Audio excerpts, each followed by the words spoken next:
Saudara, mari kita lanjutkan usaha kita untuk memperdalam dan memperluas broadening ide tentang Tai Chi Nusantara. Nah, saya sering mendapat pertanyaan dari pemerhati selain ini, Pak Yusuf, kok sepertinya banyak mengutip wisdom dari lama kuno dari India, Tiongkok, dan juga yang ada di Nusantara ini. Apa sebenarnya maksud dari Pak Yusuf dan mengapa yang dipilih kok yang kuno, bukan yang kontemporer, yang zaman sekarang kan? Nah, ini ada maksudnya begini. Saya mendapat inspirasi dari cerita silat To Leong To, karangan dari Jin Yung. Trilogi Jin Yung itu yang pertama pendekar pemanah Raja Wali dengan tokohnya Kwe Cheng dan Wiyong. Kembalinya pendekar Raja Wali Sakti dengan tokohnya Yoko dan Nona Lung, Xiao Liong Li. Dan yang ketiga, To Leong To, Itian To Leong Pedang Langit, dan Golok Pemburu Naga. Dan bintangnya adalah Tio Buki dan pasangannya Tio Beng. Nah, saya mendapat inspirasi dari cerita ini. Salah satunya yang menarik adalah bagaimana Tio Buki itu menghadapi orang nomor satu dalam ilmu silat itu di Shaolin itu, ketika bertanding untuk menentukan siapa yang lebih unggul, apakah Shaolin ataukah Wutang itu ya. Shaolin terkenal dengan penciptanya ilmu naga, ya, jurus naga. Sedangkan Tio Buki mengandalkan ilmu Tai Chi yang didapat dari kakeknya itu, Tan San Feng atau Tio Sam Hong. Ya, seperti saya ceritakan dalam buku-buku saya ini, tak? Ya. Nah, yang menarik adalah mengapa di zaman now itu bahwa zaman sekarang ini setiap perguruan itu mempunyai bagian QC masing-masing itu untuk menunjukkan bahwa ini Shaolin paling hebat. Lain-lain juga dari perguruan lain. Gitu. Nah, yang menarik adalah Tai Chi ini mengatakan yang paling tinggi adalah kosong itu. Emptiness. Seperti diceritakan dalam serial The Talk Of ya. Dalam buku ini kan. Tai Chi Chen kan. Dan juga Tai Chi Tui Su. Nih ya. Nah, yang menarik adalah begini. Ketika pertandingan dimulai, langsung jagoan dari Shaolin mengeluarkan jurus naganya. Yang nggak ada yang bisa menandingi di dunia persilatan. Kan ini ilmu yang paling tinggi. krim daripada Shaolin. Nah, Tio Buki, Chang Wuji itu selalu mengeles saja. Jadi dia nggak ada ngelawan sama sekali, selalu menghindar aja. Sampai akhirnya jagoan dari Shaolin itu mengatakan, "Yuk mau bertanding atau mau apa ini? Kok cuma ngeles. Payah kamu." Nah, pada saat itu lalu ditantang, "Cobalah kita bertanding. Mana yang lebih penting, yang lebih menang antara Shaolin dan Wutang." Oke. Chang Wuji-nya setuju kan? Tapi yang kalah siapa, harus konsekuensinya apa? Ya. Chang Wuji, Tio Buki mengajukan syarat, kalau yang kalah, yuk pulang ke tempat Shaolin dan jangan ada di sini lagi. Karena di sini ngapain orang berkelahi, tuh bisa ada yang mati apa segala macam. Jagoan dari Shaolin itu siap. Nah, lalu kalau Tio Buki kalah, dia siap mau diapain aja. Ya kan? Jadi fair kan? Agree, pas mulai tank bertanding. Jadi yang menarik adalah kok Tio Buki ini bukannya menggunakan jurus dari Wutang atau apa, tapi menggunakan jurus saya itu, dan tenaganya jauh lebih gede. Sehingga si jagoan dari Shaolin itu bingung itu. Dan ketika dia dikalahkan oleh Tio Buki,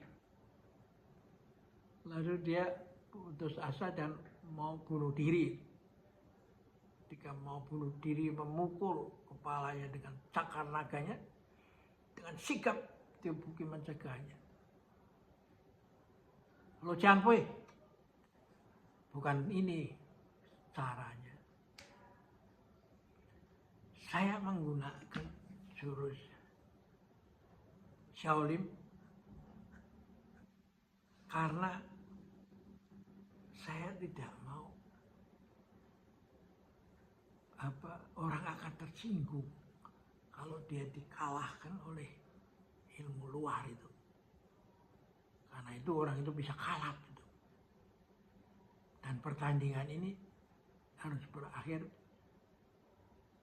supaya jangan ada yang mukanya merasa dikalahkan, ya, gengsinya merasa diturunkan karena kalah, ya. Karena itu saya mencoba menggunakan jurus Shaolin juga yang saya pelajari dalam perkelahian sebelum ini, yaitu saya mengelak terus. Sebenarnya saya bukan mengelak karena takut dipukul atau kena pukulan, tapi saya mempelajari bagaimana dia punya jurus dari Shaolin itu, sehingga saya tahu bisa memakainya, dan ini yang saya pakai itu. Wah, lalu si jagoan dari Shaolin itu langsung memberi hormat pada Tio Buki yang usianya masih muda. Jadi ini ada kaitannya juga dengan regenerasi kan. Kita di Indonesia ini ketika regenerasi muncul orang muda, ya langsung di underestimate, dibilang nggak mampu apa segala. Nah, dalam cerita To Leong To itu ternyata yang muda itu Tio Buki itu karena ilmunya pancing tertinggi itu adalah kosong, Tao of itu seperti diceritakan dalam buku ini, ya toh? Maka dia bisa belajar daripada orang lain dengan cepat itu, ya. Dan digabungkan dengan tenaga dalam yang didapat dari Shaolin, dari Wu Tang, dia bisa melumpuhkan lawannya atau membuat lawannya menyerah, tak berdaya. Nah lalu pimpinan Shaolin itu siap pulang turun gunung untuk apa? Menjaga nama perguruan, ikut dalam kontes yang bisa membunuh manusia, toh? Dan dia mengundang Tio Buki, Sang Buci untuk datang ke Shaolin, nanti kita akan jamu dan kami akan minta petunjuk lebih lanjut itu tentang bagaimana mengembangkan ilmu naga ini. Nah, apa relevansinya di zaman sekarang itu? Bahwa orang itu harus ditunjukkan bukan oleh ilmu dari luar, tapi ilmu yang berasal dari leluhurnya dia sendiri. Nah, inilah caranya menaklukkan naga itu. Bayangkan kalau Presiden Tiongkok mulai mau menunjukkan survival of the fittest di dunia ini, seperti pandangan awal dari Charles Darwin,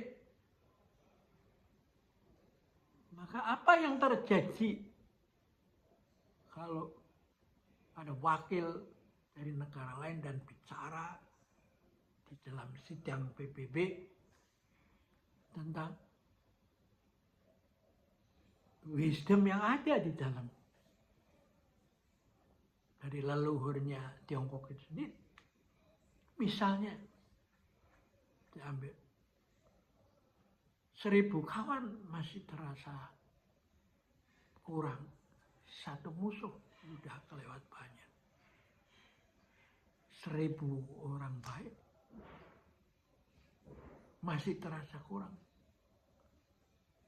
Tapi satu orang jahat, ambisius, mau menguasai semuanya, itu sudah terlalu banyak.